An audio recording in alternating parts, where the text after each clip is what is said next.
শুনেছি জঙ্গল গভীর হতে হতে যখন রাস্তা শেষ হয়ে যায় সেখান থেকেই শুরু হয় আসল অভিযান। এইখানটাতে 3টে হাতি আছে, 3টে। ডুয়ার্সে ঘুরতে এসেছি, সাফারি তো অনেক জায়গাতেই হয়, কিন্তু আমার হোটেলের সব স্টাফেরা শুধু একটা কথাই বারবার বলছিল, দাদা একবার মেডলা ওয়াচ টাওয়ার থেকে ঘুরে এসো, অন্যরকম লাগবে। আর লেপার্ড হচ্ছে, লেপার্ড তো রাত্রিবেলা যখন শুনশান হয়ে যায়, কিছু শব্দ নাই, যখন খিদে পায় ওরা, মানে ফরেস্টে যখন শুকনো কিছু নাই, তখন গ্রাম থেকে ছাগল টাগল ধরার জন্য রাত্রিবেলা সাথে যায়। প্রথমে শুনে একদম হেসেই ফেলেছিলাম, তখন মাথায় হাজারটা প্রশ্ন। জঙ্গলে মহিষ, মহিষ কি জঙ্গলে নিরাপদ? এই গাড়িতে আবার হাতি বা গন্ডার দেখব? ভাবলাম এই সাফারিতে কিছুই দেখা যাবে না, কিন্তু আমি ভুলছিলাম। আজ আমি এমন একটা সাফারিতে যাচ্ছি যেখানে গাড়ি নয়, চড়তে হবে মহিষের গাড়িতে। এই সাফারিতে গাড়ি চলে না, কিন্তু গা কাঁপানো অভিজ্ঞতা ছুটে আসে তোমাদের দিকে। আমি এমন একটা জায়গায় পৌঁছালাম যেখানে আধুনিকতার কোনো স্পর্শ নেই। তখনও জানি না যে জীবনের প্রথমবার জঙ্গলের মধ্যে আমি একসাথে এতগুলো গন্ডার দেখতে পাবো। এই গন্ডার, 4টে গন্ডার এখানে। এটা সাফারি নয়, এটা একটা এনশিয়েন্ট অ্যাডভেঞ্চার, একটা অলৌকিকতা, এক রহস্য। এটাই মেডলা ওয়াচ টাওয়ার, ডুয়ার্সের গভীরে লুকিয়ে থাকা এক বন্য বিস্ময়। আজকের এই পর্বটা কিন্তু একদম স্পেশাল। আজকে আমি তোমাদের জানাবো এই ইউনিক সাফারির টাইমিং, টিকিটের দাম, দিনে কটা শিফট হয় আর কিভাবে বুকিং করতে হয়, সব কিছু একদম ডিটেলে। শেষ পর্যন্ত দেখো, কারণ এরকম সাফারি তোমরা আগে কখনো দেখোনি। এই অভিজ্ঞতা একবার নয়, 1000 বার মনে পড়বে। স্বাগত এক সাহসিক অভিযানে, যেখানে পথ নেই তবু শুরু হয় জার্নি। এটাই মেডলা ওয়াচ টাওয়ার। স্বাগতম চাঁদের পাহাড়ে।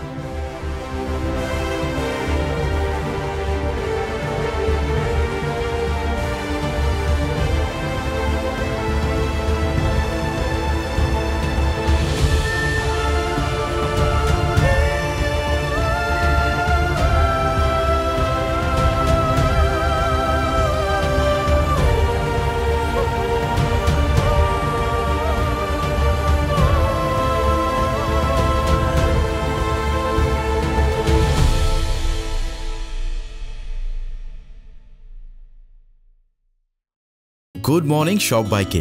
আরও একটা নতুন সকাল আর একটা অভিযানের গল্প নিয়ে আমি চলে এসেছি।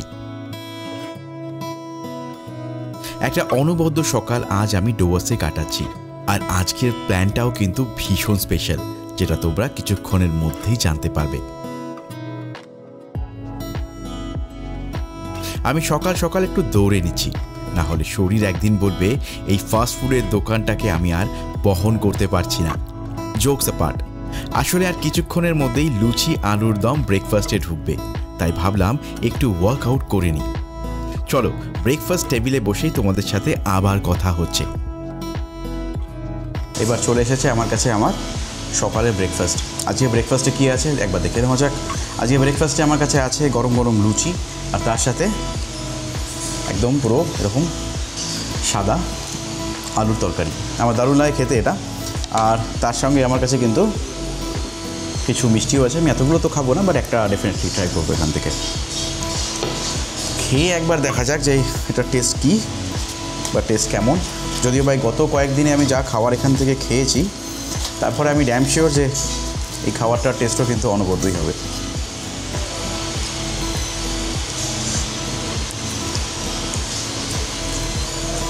আহা, দারুণ খেতে। বড্ড মিস করবে রিসর্টটাকে কলকাতায় ফিরে। খাওয়া দাওয়াটাকে তো ডেফিনেটলি খুব ভালো, দারুণ। তো চলো আর বেশি সময় নষ্ট করবো না, খেয়ে আমাকে আবার বেরিয়ে পড়তে হবে।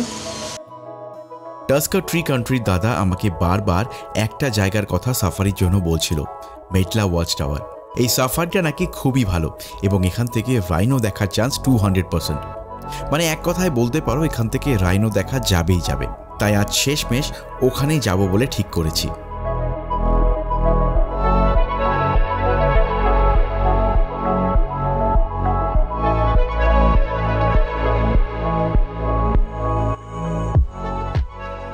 এই সাফারিতে মোষের টানা গাড়ি করে যেতে হয়, তাই জানি না ওখানে কি দেখতে পাবো। সত্যি কথা বলতে গেলে আমার খুব বেশি একটা আশা নেই এখানে। মানুষ জিপে করে হাতির পিঠে করে সাফারিতে যায়, আর আমি মোষের পিঠে যাব সাফারি করতে। শুনে কিছুটা ইয়ার্কি বলেই মনে হচ্ছে। যাই হোক, আমার রিসর্ট থেকে যেতে সময় লাগবে 1 ঘন্টার মতন, আর ডিস্টেন্স 31 কিলোমিটার। পথ চলতে চলতেই সাফারির সব কটা ডিটেলস একটু ভালো করে শুনে নাও তোমরা। মেডলা ওয়াচ টাওয়ার, যা গরুরমারা ন্যাশনাল পার্কের একেবারে পূর্ব প্রান্তে রামসাই এলাকায় অবস্থিত, তার একদম আলাদা বৈশিষ্ট্য হলো এখানে জিপ বা গাড়িতে নয়, তোমাদের নিয়ে যাওয়া হবে মোষের গাড়িতে করে। এই অদ্ভুত এবং রোমাঞ্চকর অভিজ্ঞতা অনেক পর্যটকের কাছে অন্যতম আকর্ষণ। অক্টোবর থেকে ফেব্রুয়ারির সময়টা হলো সব থেকে ভালো। আবহাওয়া ঠান্ডা, পরিষ্কার আকাশে কাঞ্চনজঙ্ঘা পর্বত দেখা যায় সহজেই। এবার সাফারির টাইমগুলো একটু শুনে নাও। সকাল 6:30 থেকে 8টা, দেন 9টা থেকে 10:30, দুপুর 1টা থেকে 2:30, বিকেল 3:30 থেকে 5টা। এইবার আসি মার্চ থেকে মে মাসের সময়ের। এই সময় কিন্তু সাফারির টাইমিংস কিছুটা চেঞ্জ হয়ে যায়। সকাল 6টা থেকে 7:30, সকাল 8:30 থেকে 10টা, সকাল 2টো থেকে 3:30, আর বিকেল 4:30 থেকে 6টা।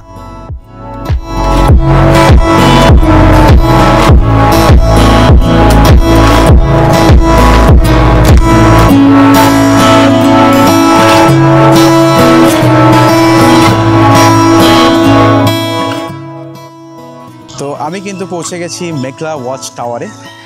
তো তোমরা দেখতে পাচ্ছ এটাই সেই এন্ট্রি গেট, আর আমার সাথে তোমরা যদি একটু এদিকে আসো তাহলে দেখতে পাবে এখান থেকেই কিন্তু তোমরা এন্ট্রি করতে পারবে, বা ফরেস্ট অফিসাররা কিন্তু এখান থেকেই জেনারেলি এন্ট্রি করেন।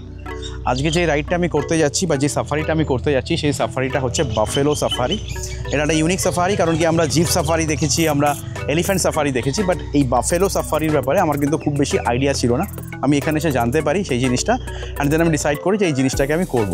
তার সাথে একটা ইন্টারেস্টিং ঘটনা যেটা ঘটেছে, এই পিছনে যে চা বাগানটা দেখতে পাচ্ছ, ঠিক আছে, এটা কিন্তু ফরেস্টের মধ্যেরই একটা এলাকা, এবং এখানেই কিন্তু জাস্ট 10 থেকে 15 মিনিট আগে একটা লেপার্ডকে কিন্তু সাইড করা গেছে। বলা হচ্ছে এখানকার গ্রামবাসীদের তরফ থেকে যে এই লেপার্ডটা নাকি কাল রাত থেকেই কিন্তু এখানে বেশ উৎপাত করছিল। তো শেষমেশ ফরেস্ট অফিসারদেরকে ডেকে কিন্তু এই লেপার্ডটাকে আপাতত কিন্তু তাড়ানো গেছে। কিন্তু আমার যেটা মনে হচ্ছে, আমরা যখন ভেতরে প্রবেশ করব তখন হয়তো লেপার্ডটা খুব বেশি দূরে থাকবে না, ডেফিনেটলি কাছাকাছিও থাকবে। আর এর আগের সাফারিতেও তোমরা দেখেছো যে আমরা কিন্তু লেপার্ড সাইড করতে পেরেছিলাম। তো আমি আমার ফিঙ্গারকে ক্রস রাখছি এবং এক্সপেক্ট করছি আজকেও কিন্তু ঠিক আগের দিনের মতন আমরা লেপার্ড দেখতে পাবো, অ্যান্ড ডেফিনেটলি আমরা দেখা মানে সেটা তোমরা দেখা। তো চলো আবার তোমাদের সাথে পরে কথা হচ্ছে। বৃহস্পতিবার কিন্তু সাপ্তাহিক বন্ধ। সব মাসের প্রতি বৃহস্পতিবারই বন বিভাগ বন্ধ থাকে, তাই তোমাদের প্ল্যান কিন্তু সেই অনুযায়ী প্ল্যান করে নিও তোমরা। আর ভ্যালিড আইডেন্টিটি ডকুমেন্ট কিন্তু মাস্ট। আগে থেকেই 2 কপি জেরক্স করে নিয়ে আসাটা বাধ্যতামূলক।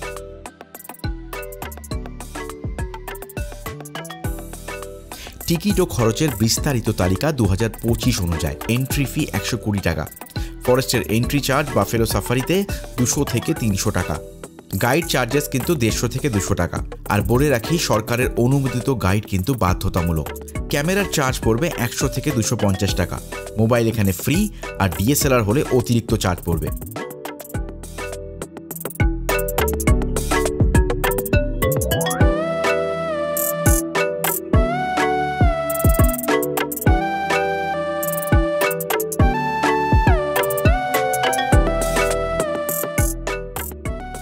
তাহলে সব ইনফরমেশন তো তোমরা মন দিয়ে শুনেই নিয়েছো।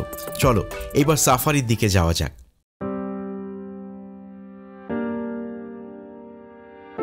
ফাইনালি আমি পৌঁছে গেছি গরুমারা ন্যাশনাল পার্কের রামসাই ফরেস্ট ক্যাম্পে। এখান থেকেই একটা মহিষের গাড়ি করে আমি ওয়াচ টাওয়ার অবধি যাব। প্রতিটা গাড়িতে প্রায় 6 জন করে অনায়াসে যাতায়াত করতে পারে। আমিও গাড়িতে উঠে পড়লাম।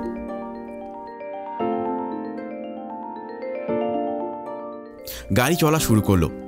একদিকে জঙ্গল আর একদিকে চায়ের বাগান, অদ্ভুত কম্বিনেশন। আমাদের গাড়ির পিছন পিছনই ফরেস্টের গাইড আসছিল, কিন্তু এখানে কোনো ওয়াইল্ড অ্যানিমেল থাকলে এরা এত রিল্যাক্স করে কি করে আসছে, আর সেটাই ভাবতে ভাবতে আমি যাচ্ছি। তাই মনে খুব বেশি আশা ছিল না তখনও। আর গাইড তখনই আমাকে দেখালো সামনে 2টো হাতি। যদিও গাছের আড়ালে থাকার জন্য হাতিগুলোকে স্পষ্ট করে দেখা যাচ্ছে না, তবু বুঝতে কোনোভাবেই অসুবিধা হচ্ছে না যে সেগুলো হাতি।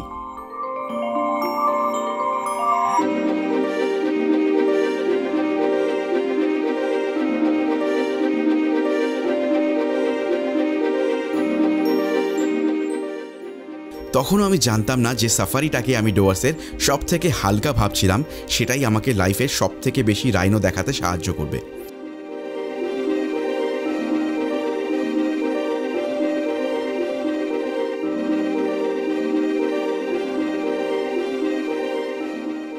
এনিওয়েজ, গাড়ি কিছুটা গিয়ে থেমে গেল। এখান থেকেই আর সামনের পথটা আমাকে হেঁটে যেতে হবে।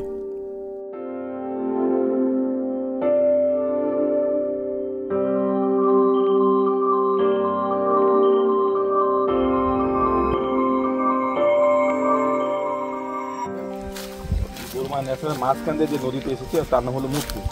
মুক্তির সাইডেই ওয়াচ টাওয়ারগুলো করা আছে, মানে মুক্তি নদীর সাইডে সব জীবজন্তুগুলো থাকে, ঘাস খায়, জল খায়, সবগুলো জীবজন্তু পাখি থাকে। তাহলে মুক্তি পাবেন না, জলধারা পাবেন, আর সামথিং করে দিয়ে যান মুক্তি পাবেন।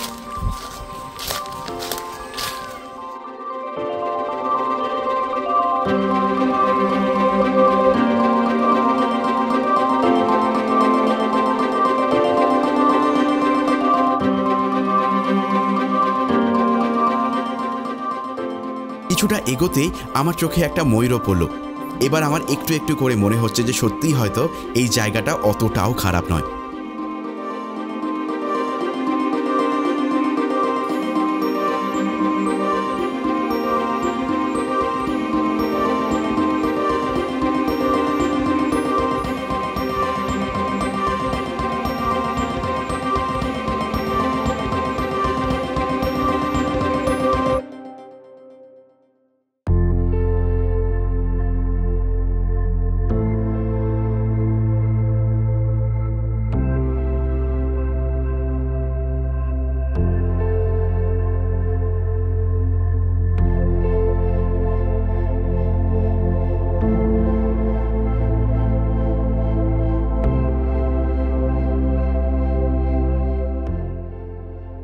এই হলো এই ওয়াচ টাওয়ার।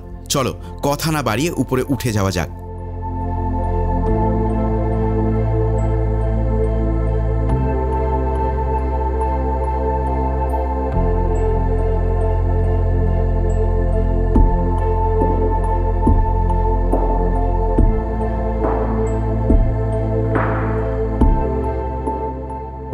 আর এই ওয়াচ টাওয়ারে উঠে আমি যেটা দেখতে পেলাম সেটা আমি সত্যিই এক্সপেক্ট করিনি। বিশ্বাস করবে না, আমি মেডলা ওয়াচ টাওয়ারে দাঁড়িয়ে আছি আর আমার সামনে একটা না দুটো না, একসাথে তিনটে গন্ডার।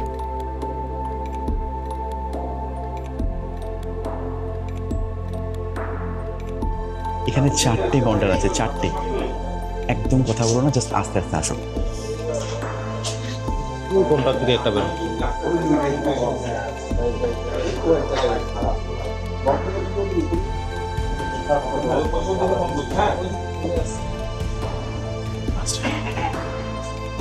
দেখতে পাচ্ছ কতগুলো গন্ডার এখানে, বাট আমাদেরকে একদম সাইলেন্স কিন্তু এখানে মেনটেন করতে হবে।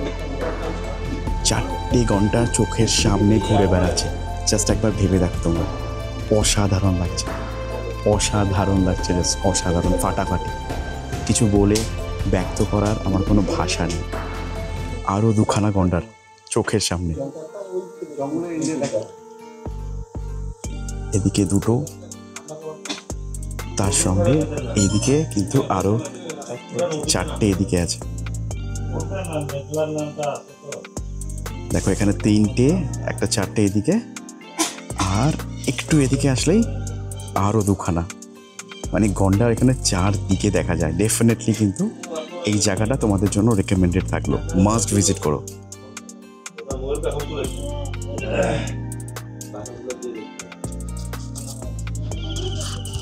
হয়তো বৃষ্টি নামবে বলেই মনে হচ্ছে ময়ূরটা কিন্তু পেখম তুলে খেলা করছে। তোমরা যদি ভাবো যে গন্ডার দেখতে কাজিরাঙ্গা যেতে হয়, তাহলে জেনে রাখো পশ্চিমবঙ্গে গন্ডারের রাজত্ব আছে। এটা জঙ্গল নয়, এটা যেন একটা সিনেমা সেট। আর আজ আমি এখানে একসাথে এতগুলো গন্ডার চোখের সামনে দেখছি।